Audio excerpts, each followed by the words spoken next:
Hello bachon, let's read the question first. The question states ventilation rate may be expressed as four options are given. First is inspiratory reserve volume multiplied by frequency of respiration. Second is expiratory reserve volume multiplied by frequency of respiration. Third is tidal volume multiplied by frequency of respiration. And fourth is vital capacity multiplied by frequency of respiration. Question में पूछ रहे हैं कि ventilation rate जो है वो कैसे express किया जा सकता है। इस क्वेश्चन को आंसर करने के लिए हम की कॉन्सेप्ट देखेंगे।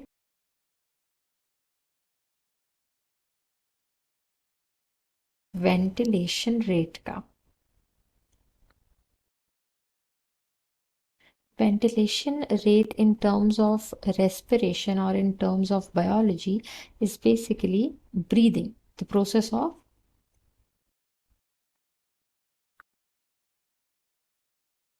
gaseous exchange. Now this gaseous exchange in our body is done by the means of breathing, and this breathing has two main parts. First is the inspiration, wherein we inhale the air, and second is expiration,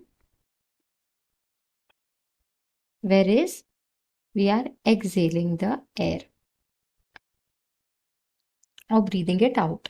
तो inhale करने के बाद या inspire करने के बाद gases exchange होता है, उसके बाद एक्सपिरेशन हो जाता है। तो ये जो पूरा प्रोसेस होता है गैसेस एक्सचेंज का, ये दो ही मेन प्रोसेसेस पर निर्धारित होता है।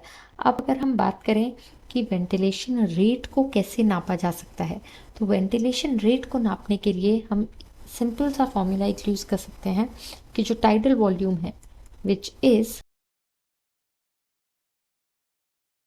the total volume of air taken in and out is known as the tidal volume. Now this tidal volume is when multiplied by the frequency of respiration.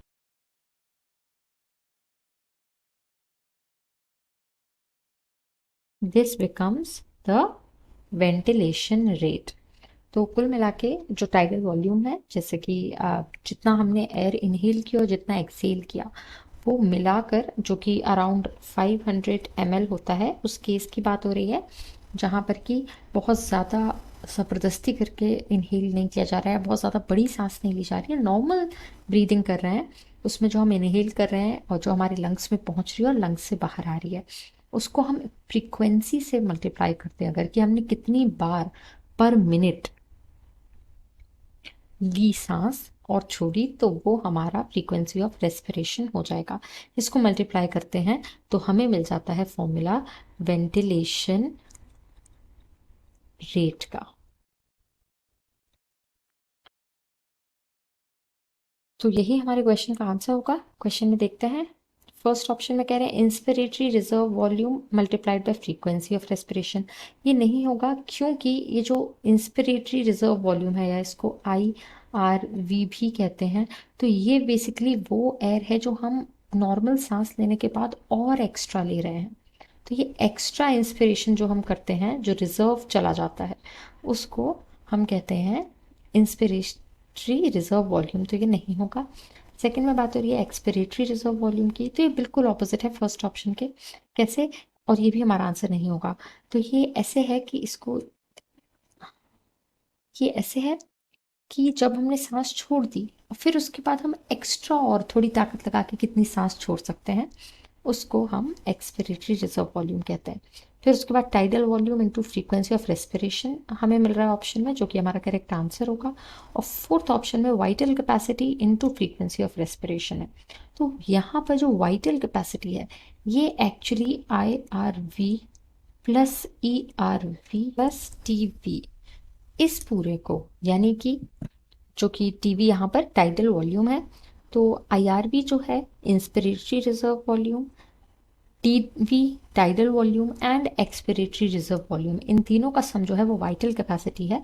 और उस vital capacity के साथ कितनी बार respire किया गया। तो ये चौथे ऑप्शन में हमें मिल रहा है, जो कि फिर से गलत होगा, क्योंकि यहाँ पर नॉर्मल वेंटिलेशन रेट की बात हो रही है, कुछ भी एक्सेस नहीं हो रहा है। So the right and final answer to this question will be option number C.